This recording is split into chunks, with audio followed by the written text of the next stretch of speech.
이미지가 되게 다른 것 같아. 답답해요. 느낌이.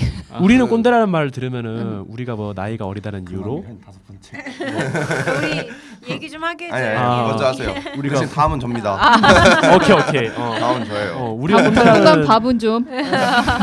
말을 들었을 때는 우리가 뭐 나이가 어리다는 이유로 뭐 어쨌거나 우리가 어떻게 할 수 없는 속성을 가지고 우리를 하대하는 사람들을 떠올리는데 하대하고 우리를 무시하고 우리의 의견을 듣지 않는 사람들, 우리를 한 인격체로, 그러니까 자신과 동등한 인격체로 인정하지 않는 사람들을 떠올리는데 은교부는 꼰대라는 말을 말할 때 아랫사람에 대한 조금 그 거칠지만 따뜻한 애정을 가지고 조언을 서툴게 다가가는 이런 이미지로 조금 말씀을 하시는 느낌이 좀 있거든요.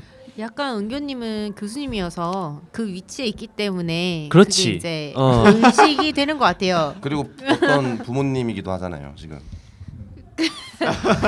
그래서 아까 왜냐하면 사람은 자기에 대해서 객관성을 띌 수가 없거든.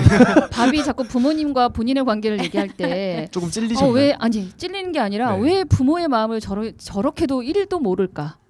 그럴 수 그런 있어. 마음을 근데 갖고 있는 자식들은 부모를. 부모는 왜 우리의 마음을 모를까라고 생각을 하기 때문에. 근데 좀 상대적인 게 부모가 처음부터 항상 그렇게 꼰대처럼 행동하진 않거든요. 그건 어느 본인의 생각이에요. 수위에 올라가진 않아요. 그거는 부모님 너무 좋게 너무 얘기하는데 말을 안 너무 들으니까 본인들 입장이에요. 이제 이렇게 수위가 올라가는 거지. 근데 그러니까 말을 들었는 게 당연한 것도 있지만 어떤 경우에는 말을 안 들을 수도 있잖아요. 어떤 영역에 대해서 부모님이 말을 생각하냐에 따라서. 그러니까 본인의 생각이 더 중요하지 부모님의 충고가 더 중요하지 않는. 어떨 때는 이 영역까지는 이제 뭐 예를 들어 집안을 청소해라 이런 얘기는 들어야죠. 당연히 내가 집안 구성원으로서 해야 되는 의무고.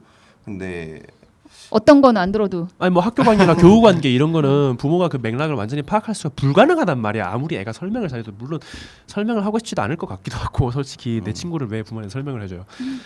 그리고 극단적인 예밖에 생각이 안 나는데 뭐 되게 예를 들어서 그러니까- 남자애들이라서 그런가? 난 아닌데 난 완전 얘기 잘했는데 우리 엄마랑. 아니 근데 그래도 얘기를 밑으로 잘한다 할수 하더라도 있나? 그 학급 안에서 벌어지는 그 사람 아이들 간의 그 미묘한 그 관계들 맥락들을 완전히 읽는 건 불가능하잖아요. 사실 당사자가 아닌 이상. 뭐 이건 예시지만은 어떤 일이 돼서든 뭐 내가 처한 상황을 누가 이해를 할 수 있고 완벽하게 이해할 수 있는 사람 아무도 없거든. 근데 그 사실을 망각하고 자기가 생각하는 기준대로 이렇게 하는 게 좋아. 왜 이렇게 안 해? 이렇게 그거는 나와버린다는 부모의 거지. 역할은 아닌 것 같아요. 그러니까 애기였을 때 그렇게 하라는 거는 부모의 역할인데 점점 청년이 되면서 그치. 그러니까 청소년서부터 이제 부모는 기다려주고 지켜봐주고 그리고 아이가 먼저 얘기했을 때 공감해주는 역할인 것 같아요. 아 그랬었니? 그럼 넌 어떻게 할 거야? 라고 물어봐주고 생각을 할 수 있게끔 기회를 주는 자가 이제 청소년 때 마주해야 될 부모의 역할이라면 글쎄 어린아이들한테는 그럴 수 있다고 생각을 해요. 가르쳐줘야 되는 거니까 모르기 때문에 그리고 보호해야 되기 때문에 보호자로서.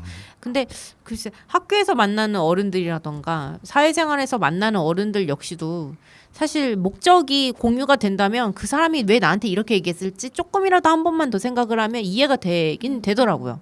그리고 내가 왜 자꾸 이렇게 되지? 라고 하는 것도 내 스스로 내가 봤을 때도 이해가 되고 맞아. 그리고 그래서 뒤풀이가 있는 거야 내가 봤을 때.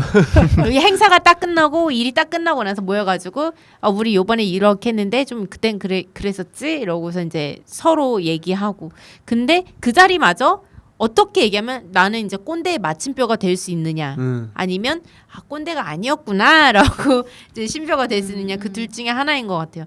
그런 식으로 뭐가 필요하다고 하냐면 제가 봤을 땐 꼰대가 많아질 수도 있지만 역으로 적어질 수도 있다 이런 생각이 들어요. 서로 그렇게 기회를 줄 수 있는 여유가 있을까? 그거 좀 의문이시죠. 그래서 꼰대는 내가 그냥 스스로 꼰대가 되는 게 아니라 발언권 주다가 다음이 나였는데 머루 씨가 했어요. 미안해. 자꾸 나는 잘못 없어. 내가 나는 잘못 없어. 잘못했어요. 난 아무것도 안 했어. 갑자기 하고 우리 기영이가 오늘 용기를 내서 자꾸 얘기하려고 하는데 자꾸 뭐 네. 용기가 무조건 좋은 결과를 불러오진 않으니까요. 용기 한 번 더 내겠습니다. 저의 기회를 주시죠. 제 마무리하고 오늘 너무 자기 멘트에 대한 이렇게 강해. 부모나 직장 상사나 목적이 공유가 되면 이제 조화롭게 될 텐데 그 목적이 서로 달라서 나오는 결함도 있는 것 같아요. 왜냐하면 나는 상사이기 때문에 일을 완결해야 되는데 같이 일하는 청년들 같은 경우는 내가 하고 싶었던 일이었어. 그래서 같이 하려고 하는데 자꾸 나한테 이것만 요구를 해. 이것만 해야지 빨리 끝나는데 이런 식으로 받아들일 수 있는 거고 나의 입장에선 당장 끝내야 될 성과물이기 때문에 해야 된다고 이끌어야 되니까 이 말 저 말 지시형으로 나오는 거고 기다릴 여유가 없는 거죠. 그리고 부모 역시도 마찬가지인 것 같아요. 나는 네가 변호사가 됐으면 좋겠어. 의사가 됐으면 좋겠어. 엄마 그거 몇 년 뒤면 없어질 직종이라니까? 아니야. 돈 벌어야지. 이렇게 되는 걸 수도 있는 거죠. 그러니까 정보도 되게 일정하게 들어가는 게 아니라 맞아. 누가 먼저 알고 누가 늦게 아느냐 그 차이에 따라서 대화가 안 되고 이 대화를 그러니까 우리가 서로를 서로에게 설득할 수 있는 여유와 그런 마음이 있는가 그거에 대한 결여가 있으니까 생각이 좀 있어야 될 것 같아. 근데 그 여유는 또 누가 만들어 주는 걸까요? 자 이제 끼용이 그래 나 치고 까먹고 왜 들어오지 자꾸 말라니까. 그래 진짜 얘기 좀 하자고. 이거 치고 왜 들어오지 말라. 그 여유를 누가 만들어 줄까요? 이러면 뭐라고 얘기해? 이렇게 내 이게 이제 그러니까 이게 왜 꼰대가 되느냐 심지어 부모님과 자식 간의 세대 차이 자식 간에서도 자식이 부모님을 왜 꼰대로 볼 수밖에 없어지냐 이게 성과 위주에 굉장히 많이 돌아가는 것 같아요. 그러니까 자식의 입시의 성공, 자식의 취업의 성공 이런 거에 대해서 부모님이 이야기하고 뭐지 약간의 그런 메시지 전달해 주는 건 당연히 중요하다고 생각을 하는데 이런 것들에 대해서 자식의 그런 자식이라고 대표되는 개별성을 고려해 주지 못할 정도로 사회가 약간 빡빡하게 걸려 들어가요. 예를 들어서 그냥 간단하게 말해서 자식도 나는 진짜 잠이 너무 많아서 10시간은 자야지 하루 생활을 온전하게 할 수 있어요. 근데 그런 거에 대해서 그런 그런 특징이 있는 자식을 고등학교 3학년인 부모님 입장에서는 고려해 줄 수 있냐고요. 너 입시 붙어야 되잖아. 지금 사회 엄청 빡빡하잖아. 지금 이런 우리나라 그 구조 자체가 성과랑 성공 위주의 되게 고려가 되는데 그 고려하는 과정에서 개별성을 고려할 수가 없고 성과랑 성공 위주에서 그러면 수식성으로 그 개별성을 완전히 묶어버리는 거죠. 그러면서 꼰대가 이렇게 만들어지는 것 같아요. 고등학교뿐만도 아닌 것 같아요. 얘기 들어보니까 생각이 났는데 제가 강남에 있는 모 초등학교 그 선생님을 했었어요. 잠깐 그 애니메이션 그림 가르쳐주는. 근데 거기에 이제 학생들이 오는데 학생의 엄마가 와가지고 선생님 우리 아이 어때요? 그래서 이거 너무 잘하고 애가 잘해요. 왜냐면 저는 그때 당시에도 이제 기다려주는 역할이었지 뭘 그려라고 시키는 역할은 안 했었거든요. 근데 우리 애한테는 그림 잘 그린다는 얘기 하지 마세요. 저 미술 시킬 생각 없어요. 이렇게 휙 가는 거예요. 그래서 난 깜짝 놀랐던 게 우리 아이가 스스로 만들고 이렇게 얘기도 만들고 직접 만화도 만들어보고 그걸 이야기하고 이런 이야기도 만들어내는 그런 창작의 시간인 건데 이거를 그대로 받아들이는 게 아니라 나는 우리 아이 미술 시킬 생각 없어. 헛꿈꾸게 하지 마 이런 거구나. 칭찬은 하지 말고 애가 좋아서 하고 싶다고 해서 시키긴 하는데 칭찬은 해주지 마. 이러고 가는 거죠. 그래서 이게 아이의 미래를 이미 다 설계해 놓은 부모의 느낌이 너무 많이 나서 안타깝죠. 그런 경우가 있더라고. 저게 부모인가요? 우리 지금 그렇게 나 모르겠어. 원 저런 게 이야기인가요? 부모야? 되게 흔한 이야기 같은데. 네. 흔한 얘기이기도 하고 또 지금 꼰대 이거로 지금 부모만은 아니라서 그건 그렇죠? 좀 네. 충격이네요. 네. 그러니까 이 꼰대 얘기를 하게 되면은 되게 우리가 계속 아까도 1시간 반 동안 회의를 굉장히 오래 얘기했잖아요. 그 꼰대 범위가 되게 넓은 것 같아요, 사실. 맞아. 각양각색 나이랑 상관없이 성별에 상관없이 물론 옛날에는 너 나이 많은 아저씨한테 많이 지칭했던 단어지만 지금은 곳곳에 다 우리가 꼰대가 될 수밖에 없는 사회가 돼가고 있는 것 같아요. 그리고 그래야지만 살아남을 수 있어요. 그래야지만 돈을 벌 수 있고 그래야지만 내가 이길 수 있고 경쟁 구도다 보니까 내가 꼰대가 일단 돼야지만 인정이 되는 거지. 그래서 우리가 제목을 이제 살짝 바꿨지만 이게 상당한 차이가 있는 제목이 된 건데 청년이 꼰대를 말한다에서 우리 지금 패널은 청년이지만 꼰대에게 네. 말한다였죠. 꼰대에게 네. 청년이 꼰대를 말한다. 로 바뀐 거죠. 바뀌었죠. 로. 그래서 청년인 꼰대를 말할 수도 있는 건데 지금 우리는 나의 경험이 내가 만났던 꼰대였다면 좀 바꿔서 그럼 나는 꼰대였던가 또는 꼰대인가? 라는 거에 대한 생각을 해볼 필요가 있지 않을까요? 제가 지금 뭐 그 조원들이랑 같이 하는 프로젝트가 있는데 그 뭐 구체적으로 말하는 건 뭐 재미없으니까 얘기는 안 하겠지만 그 팀원들이 이게 제가 조장이고 팀장이고 이제 한 4-5명 정도의 팀원이 있어요. 그러면 이제 저는 이렇게 딱 보여줘요 팀원들한테. 작년에는 이런 식으로 이렇게 했는데 그 이런 과정을 해가지고 이렇게 하면 좋을 것 같다. 그래서 저는 그 꼰대라는 그 이미지가 있으니까 그렇게 안 하려고 계속 물어봐요. 혹시 뭐 자기는 이렇게 진행하고 싶다 뭐 이런 거 생각하는 거 있어? 아니면 자기가 맡고 싶은 주제라든가 있어? 아니면 다른 뭐 여러 가지 건의를 해봐라 하고 자꾸 물어보는데 대답하는 학생은 정말 별로 없어요. 그러니까 저는 이 꼰대라는 게 제가 꼰대가 되고 싶어서 꼰대가 됐다는 게 아니고 저도 그 자리에서 제가 꼰대로서 있었다는 생각은 안 하거든요. 꼰대였을 거예요. 네, 그거 모르지. 있어? 말 한번 해봐라. 뭐 약간 이런 게 아니야. 해봐 뭐. 말하기만 해. 뭐 여기 불만 있으면 있어? 말해. 그러니까 야 지금 내가 하는 거에 대해서 뭐 놀려. 사랑해. 아니 그렇게 표정 봐 표정. 그러니까 저는 그러니까 말씀을 옳게 해주신 것 같아요. 그러니까 왜 당황했어 지금 이게 봐. 우리가 꼰대짓 하고 있는 걸 수도 있어요. 아니요 그러니까 저는 계속 애들한테 물어보고 이렇게 했는데 제가 이 PPT가 다 끝나고 이제 학생들 다 집으로 보내고 나서 그제서야 생각이 좀 드는 거예요. 그러니까 이렇게 좀 내가 친근하게 하지 못했을까? 아니면 내 말투라든가 이런 것 때문에 약간 좀 애들이 좀 억압을 느꼈을까? 그런 생각이 든 거예요. 그래서 나는 나름대로 애들한테 신경 써줬는데 제가 고려하지 않은 거는 저는 그 애들과 친하지 않았던 거죠. 그러니까 저는 그냥 처음에 만나자마자 일단 커피숍 가가지고 제가 커피 한 잔씩 돌리고 그것도 부담이 됐을 수도 있고 그리고 작년에 이렇게 했는데 혹시 뭐 자기가 본인이 생각하는 거 있어? 라고 바로 직설적으로 이야기하면 아니요 저는 이렇게 하고 싶습니다 라고 말할 사람이 과연 얼마나 될까 이런 거예요. 그래서 저는 사실 그런 사람이 되게 싫은데 그 자리에서 저는 꼰대가 아니었을까. 그래서 사실 모임이 첫 모임이었었기 때문에 앞으로의 모임은 조금 더 애들하고 친해지는 방면도 해보고 이제 애들 하나하나 이야기도 많이 들어보고 하면서 해야겠다라는 생각을 하게 됐어요. 아무튼 그 자리에선 저는 꼰대였을 수도 있다. 나는 나름대로라는 말을 듣고 진짜로 모두가 꼰대가 될 수밖에 없는 것 같아요. 나는 나름대로. 그 제 친구 중에서도 배려가 그 삶의 모토예요. 친구의 배려가 그러니까 나는 내 주변의 사람들을 엄청 배려하는 게 그 친구한테 정말 중요해요. 배려를 엄청 해요. 하나하나 사소한 거. 진짜 너무 배려해요. 내 의견을 맞춰주려고 하고. 나는 이게 배려라고 안 느껴져.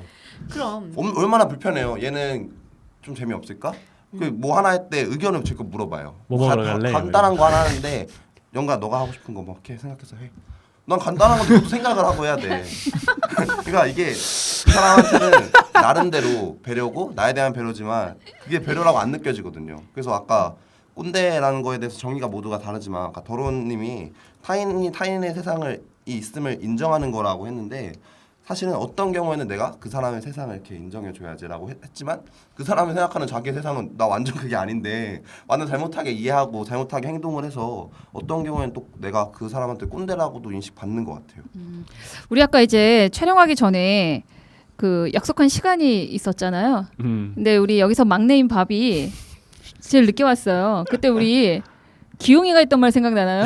기용이가? 이거 그렇게 저를 누구나 꼰대가 될 수 있다. 어디 막내가 늦게 왔냐? 라는 거죠. 네. 사실 다들 꼰대입니다 여기. 그래서 두 번째인 제가 다 꼰대고요. 네. 네. 저도 갑자기 이제 김덕과의 에피소드가 생각이 납니다. 네. 김동기가 벌벌 네. 떠는데요 갑자기. 그래서 난 어떡하지? 정말 기분 좋게 전화를 했는데 우리 김덕량이 전화를 받아가지고는 네. 나 은교야 이렇게 얘기를 했는데 근데요 네 뭐 이렇게 왜 아직 안 와? 그랬더니 저 안 갈 건데요. 지금 사운드 정말- 끌려가고 있어요. 네. 정말 놀랐습니다. 지금 어떻게 그때 제가 무슨 생각이 들었냐면 아니 이런 버릇없는 어디에 이게 이런 생각이 순간 딱 들었거든요. 저도 막 부글부글하는 감정을 참으면서 어디까지 가나 보자 이랬던 기억이 정말 새록새록 나요. 근데 그땐 여기서 고- 끝내면 안 되고 정리를 해주세요. 그때는 나는 궁금한 게 고의가 아니었어요. 근데 만약에 고의가 아니었지만 어. 받았던 그 입장은 내가 꼰대구나 이런 태도 하나하나에 굉장히 불쾌감을 느끼고 그런 느낌이 들었던 거죠. 네 가지가 없었다. 뭐 이런 느낌이 들었던 근데 거죠. 난 좀 궁금한 게요. 만약에 진짜 진심으로 그랬다고 해봅시다. 진짜 그런 일이 벌어졌어. 예, 예. 근데 만약에 막내가 아니었다고 했을 예, 때 그만큼 기분이 나빴을까요? 막내가 아니었어도 그러니까 막 당연히. 동년배. 관계가 있으니까. 기분 관계가 있으니까 당연히 나쁘죠. 기분은 나 나쁘죠. 기분 나쁜데 예. 그만큼 나빴을까가 좀 궁금한 거예요. 왜냐하면 우리가 계속 나 이거 맞아, 하면서도 맞아. 좀 궁금했던 게 너무 막내라고 그러고 막 이게 난 좀 불편했거든요. 이게 그걸 되게 강조를 하고 이렇게 몰아가는 게 조금 김덕이 막내여서 그랬던 것 같지는 않아. 예. 그렇죠. 뭐 어찌 근데 김덕이 그동안 가지고 있었던 이미지와 그 전화 통화에서 보여줬던 이미지가 너무 상반됐던 게 더 충격이었고 또 감히 어디 학생이 이런 느낌도 동시에 있었던 거고 어떻게 반응해야 될지 정말 너무 감히 학생. 예. 지금 여기서 석고대자려고 하고 있어요. 계속 벌벌 떨면서. 네, 이 에피소드를 언젠가 써먹어야지 언제 했는데 가서 오늘 이렇게 오늘 두고두고 오케이 아까 손까지 이렇게 올리는데 이렇게. 마이크가 없습니다. 스텝은 마이크가 없죠. 네. 아이고. 다음에 우리 김덕이 패널로 아. 다시 등장하면 그때 한번 네, 다시 해명해. 언급하는 아. 걸로. 그때 네, 해명하고 시작. 오케이. 그래서 여기는 누구나 다 꼰대 경험이 될 있을 수 것 같은데 있다. 우리 예외 없이 다시 얘기해 볼래요? 나도 이럴 땐 꼰대였었다. 저요? 뭐 없었던 것처럼. 저 어제 친구랑 되게 진지한 얘기를 어떻게 하다가 하게 됐는데 그냥 꿈에 관한 얘기를 했어요. 꿈에 관한 생각 진짜 많잖아요. 그래서 꿈에 대한 생각을 진짜 많이 하고 꿈에 관한 정의가 있었어요. 근데 친구들끼리 막 얘기를 하는데 물론 우리가 우리 5명이 꿈을 통일해가지고 하나 꼭 이건 아니니까 뭐 그걸로 성과를 막은 게 아니라 개인의 그거를 뭐 인정해주면 되는 자리인데 저는 하나도 안 들리더라고요. 그러니까 안 들렸 어떤 꿈에 관한 그 친구의 의견이 있고 저의 의견이 있고 살짝 달랐어요. 근데 저는 인정이 하나도 안 되더라고요. 그래서 안 들렸다. 왜냐면 저는 저가 갖고 있는 꿈에 대한 고심을 진짜 많이 했고 그런 거에 대한 확신이 있었고 물론 그런 거에 관해서 강요를 하진 않죠. 야, 꿈 이게 정답이니까 이렇게 꺼라고는 안 했지만 저는 그게 하나도 안 들리고 공감도 하나도 안 되더라고요. 그래서 얘기할 때 근데 이런 거는 이렇지 않냐 이런 식으로 계속 얘기를 하게 되는 거 보고 아 이런 부분 내가 꼰대인 것 같다. 근데 나아가서 그렇다고 내가 확신이 갖고 있는 그 영역에 관해서 확신을 좀 안 갖는 것도 맞나 싶어가지고 저는 아까 소개할 때 전문가가 되지 말아야겠다라고 하는 생각에서 전문가가 돼야겠다라는 생각으로 바뀐 게 그러한 생각의 확신과 그걸 뭐 밀고 나가는 추진력, 눈에 힘주고 이런 게 좀 필요하다고 생각도 하거든요. 그러면 내가 지금 꼰대이기를 네, 저는 어떤 영역 제가 꿈꾸는 확실한 영역에서 꼰대입니다. 제 올해 목표가 니들이 뭘 알아? 약간 이런 목표가 있어요. 내가 하는 거에 대해서는 누가 이렇게 얘기할 때 조언도 안 듣고 내가 맞아 이렇게 꼰대네. 생각하고 해요. 스페셜리스트 뭐 우리- 포장을 하자면 예, 꼰대 기용군을 모시고 그렇습니다. 꼰대 꿈나무 아직은 네, 아니고 꼰대 꿈나무 꼰대 꿈나무 창창한 미래의 꼰대가 되고 싶어하는 근데 사실 그 꼰대라는 단어가 정말 그런 것 같아요. 들어보니까 제가 위키피디아에서 찾아보기로 꼰대라는 의미가 가지는 건 기성세대나 이제 선생을 뜻하는 은어로서 이제 그 옛날에 교수님이 마음에 안 든다, 뭐 부모님 좀 그렇다 이런데 꼰대라는 단어를 자주 썼다면 요즘 인터넷에 자주 보이는 매거진이나 포스터 그리고 심지어 뭐 방송이나 브로드캐스트 자주 보면 꼰대라는 단어를 강요라는 단어의 의미로 자주 써요. 그러니까 가치관의 차이가 어느 정도 있는데 내가 그걸 받아들이지 않기 때문에 어느 순간 내가 그걸 무시하고 있는 것 그거를 꼰대질이다 그런 식으로 바라보는 시선이 많더라고요. 이야기 들어보고 하니까 제가 했었던 그 저도 모르게 강압적으로 했던 그 분위기 그리고 이제 말씀하시는 것처럼 내 생각은 이렇지 않으니까 자꾸 권유하게 되고 받아들이지 않게 되고 이런 것들이 꼰대의 의미가 되지 않았나 하고 생각을 하고 있어요. 다들 그런 거 있으세요 혹시? 이거는 뭐 누구랑 얘기해도 꼰대처럼 굽히지 않을 나만의 신념이 다들 하나씩은 있지 않아요? 근데 있죠. 있지 네. 있지 하고 싶은 일은 해야 할 일 한 다음에 하라. 저는 그런 게 좀 많이 강해졌어요. 왜냐면 청년들이랑 같이 무언가를 할 때마다 너무 할 수 없는 것들을 막 만들어요.